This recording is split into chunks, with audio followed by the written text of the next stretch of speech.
कोई भी इंसान जब किसी से मोहब्बत कर लेता है तो वो उसके लिए किसी भी हद तक जाने के लिए तैयार हो जाता है, फिर चाहे उसे कितने ही लोगों को छोड़ना पड़े या फिर उनसे लड़ना पड़े। लेकिन यह तो हुई किसी आम इंसान की बात। क्या हो अगर किसी जिन्नात को किसी से मोहब्बत हो जाए? किस हद तक जा सकता है कोई जिन्नात अपनी मोहब्बत को पाने के लिए? क्या फिर उस लड़की का बच पाना मुमकिन है या फिर वो हमेशा हमेशा के लिए उस जिन्नात की होकर रह जाती है? नमस्कार दोस्तों, मेरा नाम है कौशल कामरा और आज मैं आप लोगों के लिए लेकर के आया हूं उत्तर प्रदेश के झांसी शहर की एक लड़की की कहानी जिससे जिन्नात को मोहब्बत हो गई। उसके घर वाले, उसके शहर वाले, बल्कि उससे रिलेटेड हर एक इंसान इस बात को मानने के लिए तैयार ही नहीं था। लेकिन फिर हुआ कुछ ऐसा कि उसके आसपास मौजूद सब लोग या तो अपनी आंखों देखी चीज को झुठलाते या फिर वहां पर जिन्नात की मौजूदगी को मानने के लिए मजबूर हो गए थे। इस कहानी में आगे बढ़ने से पहले एक छोटी सी रीत है जो पूरी कर लेते हैं। अगर आप लोग इस चैनल पे नए हैं और पहली बार मुझसे कहानी सुन रहे हैं तो इस चैनल को सब्सक्राइब कर लीजिए। वहां पर एक बेल आइकन दिखेगा, उसे भी प्रेस कर दीजिएगा ताकि आगे आने वाले समय में मैं जो रियल लाइफ इंसिडेंट्स पे कहानियां लेकर के आऊंगा वो सबसे पहले आप तक पहुंचती रहे। अगर आपके पास भी ऐसी कोई कहानी है जो किसी सत्य घटना पर आधारित है तो नीचे दिए गए जीमेल एड्रेस और इंस्टा आईडी पर आप उसे हमारे साथ शेयर कर सकते हैं। तो बढ़ते हैं हमारी आज की इस कहानी की ओर। इस कहानी की शुरुआत होती है कमलेश जी के साथ, जो कि झांसी उत्तर प्रदेश के रहने वाले हैं। कमलेश जी और 3 भाई हैं और बेसिकली इनकी फैमिली का दूध बेचने का बिजनेस है। इन लोगों ने वहां पर भैंस वगैरह रखी हुई है और ये बेसिकली यादव कम्युनिटी से बिलोंग करते थे। इनकी फैमिली के पास वहां पर अच्छी खासी जमीनें हैं और ये एक बहुत पैसे वाली फैमिली है। इसी बीच में ये लोग कमलेश जी की शादी करते हैं और शादी के जस्ट बाद कमलेश जी अपनी बीवी के साथ दिल्ली शिफ्ट हो जाते हैं। दिल्ली में ही उनको एक बेटा और एक बेटी होती है और ये लोग 22 साल तक वहीं दिल्ली में रहते हैं। अपने बच्चों की ग्रेजुएशन कंप्लीट होने के बाद ये सब के सब लोग वहां से उठकर वापस से झांसी शिफ्ट हो जाते हैं। नॉर्मली लोग अपने बच्चों को पढ़ने के लिए बाहर भेजते हैं, लेकिन बाहर इनके बच्चों की ग्रेजुएशन कंप्लीट होने के बाद किसी कारण से ये लोग वापस झांसी शिफ्ट हो जाते हैं।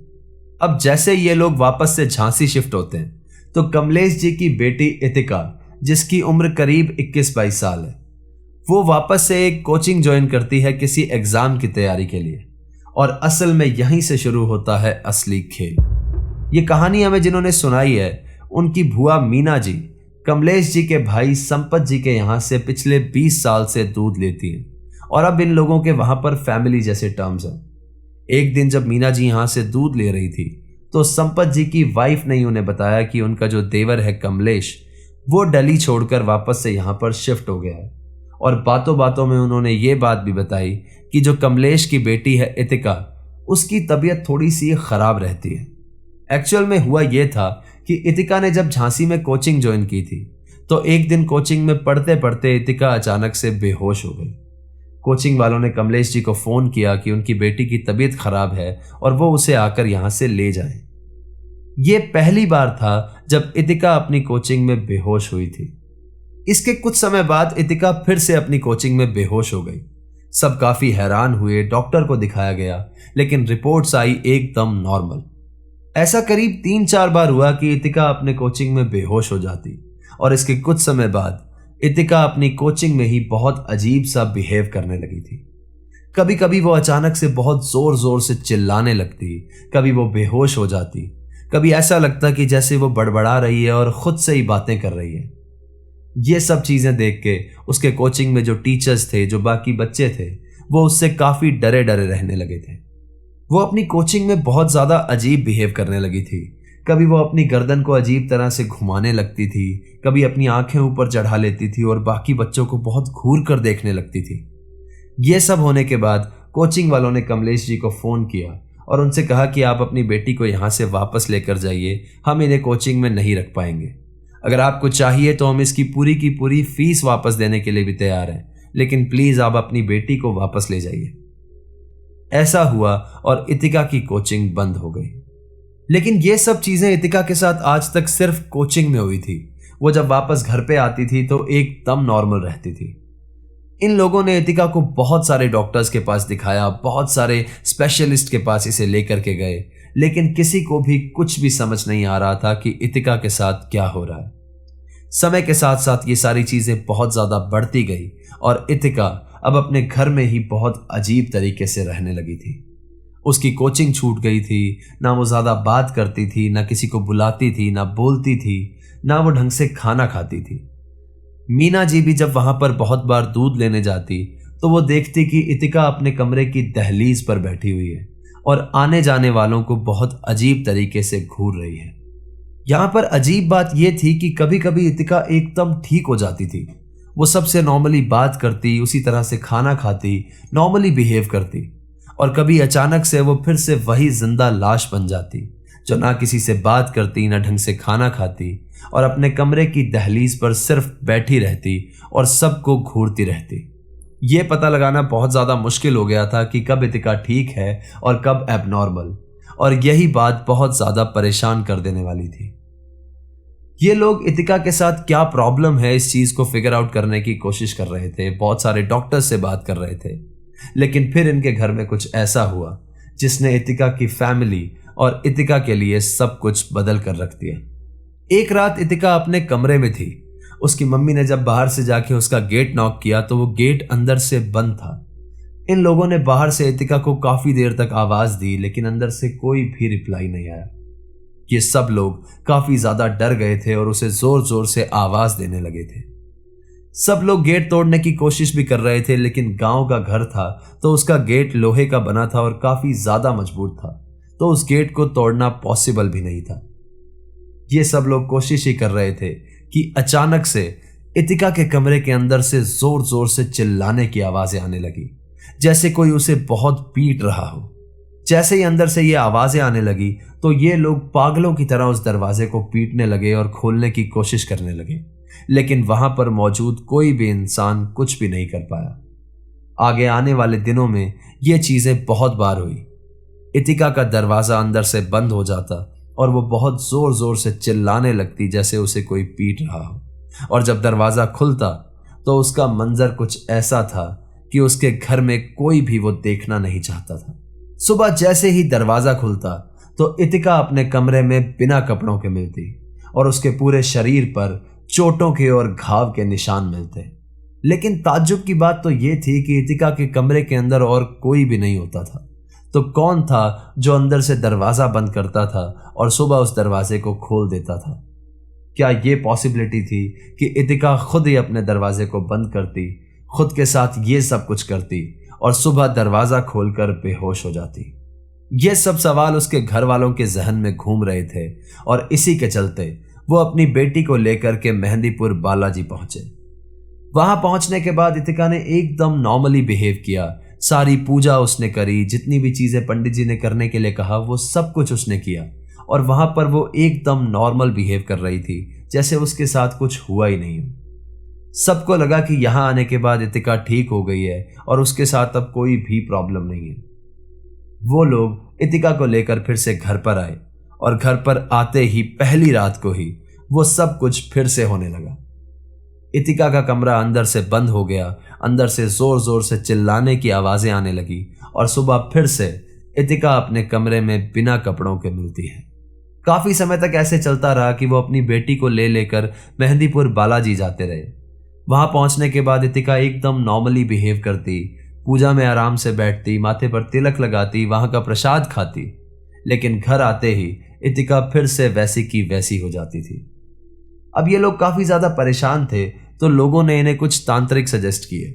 जब ये पहले तांत्रिक के पास पहुंचे तो उसने बताया कि आपकी बेटी के पीछे एक जिन लग गया है, जिसे आपकी बेटी से मोहब्बत हो गई है और वो अब आपकी बेटी को किसी कीमत पर नहीं छोड़ेगा। दूसरे तांत्रिक ने इनसे बताया कि आपसे जेलिसी के चलते किसी ने आपकी बेटी के पीछे किसी जिन्न को लगा दिया है, और उन्होंने भी यही बात कही कि वो अब आपकी बेटी को किसी कीमत पर नहीं छोड़ेगा। अब इन लोगों के मोहल्ले में यह बात काफी ज्यादा फैल गई थी और लोग बहुत ज्यादा डरने लगे थे। बहुत सारे लोगों ने इनके घर से दूध लेना बंद कर दिया था, बहुत सारे लोगों ने इनके घर के बाहर तक से निकलना छोड़ दिया था, और इस मोहल्ले में लोग इतने ज्यादा डरे हुए थे कि वो जिन्न शब्द का इस्तेमाल करने से भी डरते थे, क्योंकि उनका कहना था कि इस शब्द का यूज करते ही वो सुन लेता है कि आप उसके बारे में क्या बात कर रहे हो। और यही चीज आगे चल के सच भी साबित हुई। मीना जी एक दिन अपने घर में बच्चों को इतिका के बारे में बता रही थी और इस तरह से बात कर रही थी कि इतिका के पीछे वो लगा है। और इतने में ही बच्चों ने पूछा कि भुआ वो कौन, जिन्न? तो उन्होंने बच्चों को काफी ज्यादा डांटा कि उसका नाम नहीं लेते, वो सुन लेता है। अगले दिन मीना जी जब वहां पर दूध लेने पहुंची तो इतिका उसी तरह अपने कमरे की दहलीज पर बैठी हुई थी। किसी तरह से डरते डरते वो दूध का बर्तन लेकर घर से निकल ही रही थी कि इतिका ने मीना जी को उनका नाम लेकर पुकारा और कहा कि मीना, तुम हमारे बारे में बात कर रही थी, हमें सब सुनाई देता है, मत किया करो, हमें पसंद नहीं है। मीना जी का खून एकदम सूख गया। वो बहुत ज्यादा डर गई, उनकी धड़कनें बहुत ज्यादा तेज हो गई। वो किसी तरह से दूध का बर्तन पकड़कर अपने घर की ओर भागी और जाकर अपने घर का दरवाजा बंद कर लिया। अब ये बात उनके मोहल्ले में फेमस हो गई थी कि उसका नाम नहीं लेते वो सुन लेता है, और लोग उससे बहुत ज्यादा डरने लगे थे। कमलेश जी और सारी फैमिली इतिका को लेकर इधर उधर भाग रही थी। कभी किसी मंदिर में जाते, कभी किसी डॉक्टर के पास जाते, तो कभी किसी तांत्रिक के पास जाते कि अचानक से एक दिन इतिका अपने घर से गायब हो गई। सब लोग बहुत ज्यादा परेशान हुए, 2-3 दिन तक ढूंढते रहे, लेकिन इतिका कहीं भी नहीं मिली। उन्होंने पुलिस में जाकर के FIR करवाई, आसपास के मोहल्लों में, पड़ोसियों में, आसपास के शहरों में पूछा, लेकिन इतिका कहीं भी नहीं मिली। 2 दिन बाद इतिका अपने आप से घर पर आ गई, लेकिन उसी बुरी तरह की कंडीशन में जैसे वो अपने कमरे में मिला करती थी। उसके पूरे शरीर पर बहुत बुरी तरह से चोटों के निशान थे, घाव थे, जैसे तब हुआ करते थे जब वो खुद को अपने कमरे में बंद कर लेती थी। लेकिन इस बार जब इतिका अपने घर पे आई तो सब घर वालों ने पूछा कि तू कहाँ थी, 2 दिन से कहाँ गायब थी? तो इतिका ने जो जवाब दिया वो सबके बर्दाश्त के बाहर था। इतिका ने बताया कि मैं उसके साथ गई थी और मेरी अब उससे शादी हो गई है। हम दोनों को कोई भी अलग नहीं कर सकता, और अगर अलग करने की कोशिश करोगे तो आप सब लोग मारे जाओगे। यह सुनकर घर वाले काफी ज्यादा डर गए थे और बहुत ज्यादा परेशान हो गए थे। लेकिन सच यही था कि वो जिन्न इतिका को अपने साथ ले गया था और उसने उससे शादी कर ली थी। इस बार घर आने के बाद इतिका बहुत अजीब तरीके से रहने लगी थी। वो ऐसे बिहेव करती जैसे कोई नई नवेली दुल्हन बिहेव करती है। वो अपने माथे में सिंदूर लगा लेती, अपने हाथों में चूड़ियां पहन लेती, अपनी माँ की साड़ियां उठा करके पहन लेती, और एकदम किसी मैरिड औरत की तरह वो बिहेव करने लगी थी। गांव में अभी अफवाहें फैलने लगी थी कि इतिका का शायद बाहर किसी से चक्कर चल रहा है, और इसी के चलते वो पागल होने की एक्टिंग करती है ताकि उसे किसी और से शादी ना करनी पड़े। ये सब चीजें इतिका के साथ 4-5 साल तक चलती रही, और इस दौरान उसका बहुत बार इलाज करवाने की भी कोशिश की गई। उसके घर वाले उसे रेगुलर मेहंदीपुर बालाजी ले जाते। वो वहां जाकर एकदम नॉर्मली बिहेव करती, उसी तरह से पूजा करती, टीका लगाती, और जब वापस घर पर आती तो फिर से वैसे ही पागलों की तरह बिहेव करने लगती। इसी के चलते अब इतिका की शादी की उम्र भी हो रही थी और उसके घर वाले उसके लिए रिश्ते ढूंढ रहे थे। लेकिन लगभग सब लोगों में यह अफवाह थी कि इनकी लड़की पागल है। बहुत सारे लोगों का यह मानना था कि इनकी लड़की के पीछे किसी जिन्न का साया है। फिर भी गलती से अगर कुछ लोग इनके घर पे आ जाते इतिका को देखने के लिए, तो इतिका उनके सामने बहुत अजीब तरीके से बिहेव करती। वो अपने सारे कपड़े उतार कर उनके सामने आ जाती और अजीब तरीके से हंसने लगती, जिससे वो लोग डर के उनके घर से भाग जाते। सालों बीत गए, लेकिन इतिका का इलाज कोई भी नहीं कर पाया।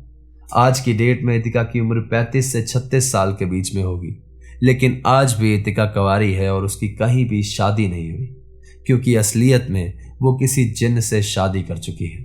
तो ये थी आज की कहानी दोस्तों।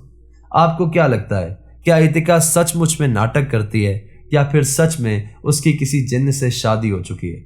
मुझे कमेंट्स के जरिए जरूर बताइएगा। वीडियो अगर आपको पसंद आई हो तो इसे लाइक कर दीजिए और अपने कमजोर दिल वाले दोस्तों के साथ जरूर शेयर करिए।